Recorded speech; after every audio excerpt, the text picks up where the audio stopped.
Like and subscribe and click the bell icon to get new video updates. Russia-Ukraine war, what we know on day 59 of the invasion. The Ukrainian president, Volodymyr Zelenskiy, has warned Vladimir Putin's invasion of Ukraine is only a beginning, and that Moscow has designs on capturing other countries after a Russian general said it wants full control over southern Ukraine. All the nations that, like us, believe in the victory of life over death must fight with us. They must help us, because we are the first in line. And who will come next? Zelensky said in a video address late on Friday.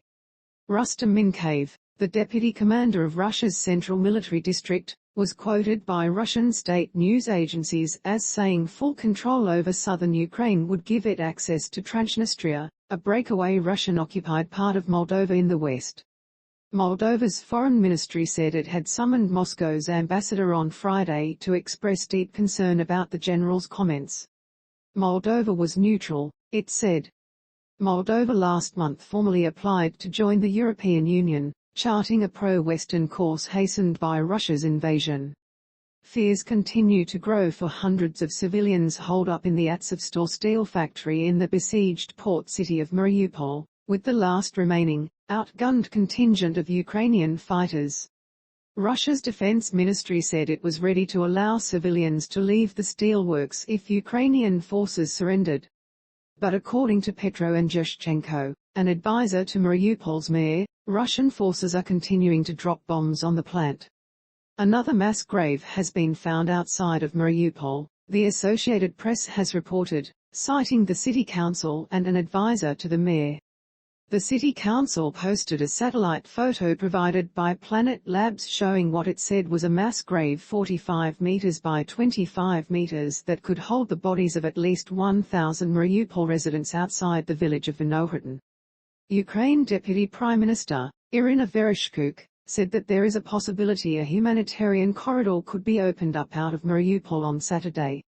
She was speaking in an online address to the people waiting to be evacuated.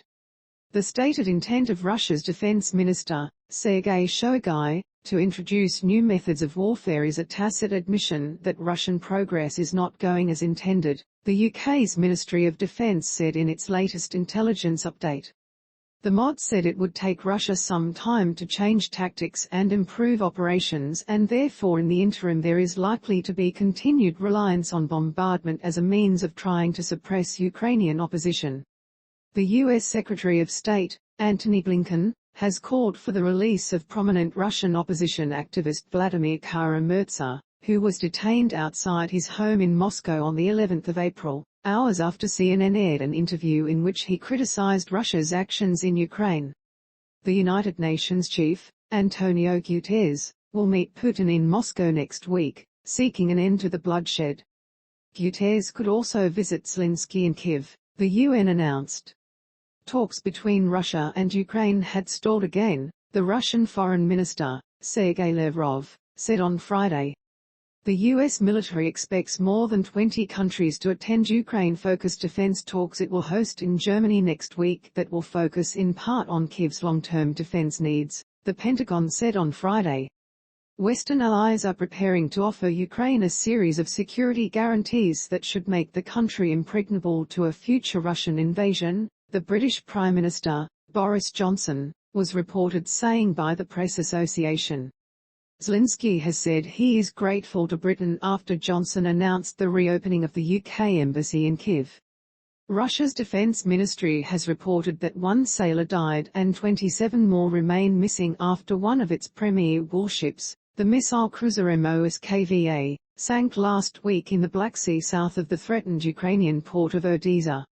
Russia has been hiding evidence of its barbaric war crimes in Mariupol by burying the bodies of civilians killed by shelling in a new mass grave that could hold as many as 9,000 dead, local officials said. It comes after a U.S. satellite imaging company released photos that appeared to match the site. The Union Human Rights Office said it has seen growing evidence of war crimes in Ukraine, describing the war as a horror story of violations against civilians. The Union Human Rights Commissioner, Michelle Bachelet, said almost every resident of the town of Busha had a story about the death of a relative, a neighbor or even a stranger. Russia's invasion of Ukraine has abruptly transformed the world. Millions of people have already fled. A new Iron Curtain is grinding into place. An economic war deepens. As the military conflict escalates, civilian casualties rise and evidence of horrific war crimes mounts. It's